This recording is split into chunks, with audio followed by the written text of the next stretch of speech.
அருட்பெருஞ்சோதி வணக்கம். என் பெயர் ஆதமிஷ்கா. 8ஆம் வகுப்பு. திருக்குறள். அதிகாரம் நடுநிலைமை. அதிகாரம் எண் 12. குறள் எண் 111. குறள் தகுதியென ஒன்று அன்றே பகுதியால் பார்ப்பட்டு ஒழுக்கப்பெறின்.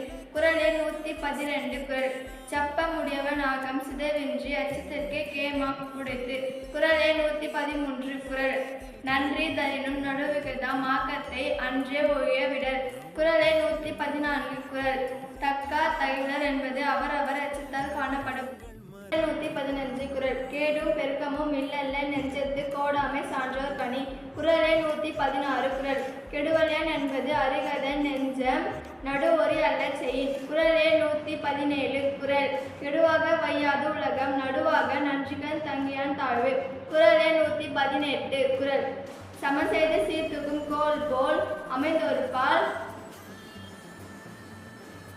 கோடாமை சான்றோர் கனி. குறள் எண் 119. குறள் சொற்கோட்டம் இல்லது செப்பம் ஒரு தலையா உள்கோட்டம் இன்மை பெறின். குறள் எண் 120. குறள் வாணிகம் செய்வோருக்கு வாணிகம் பேணி பிறவும் தமப்போல் செய்யின். மகிழ்ச்சி. நன்றி.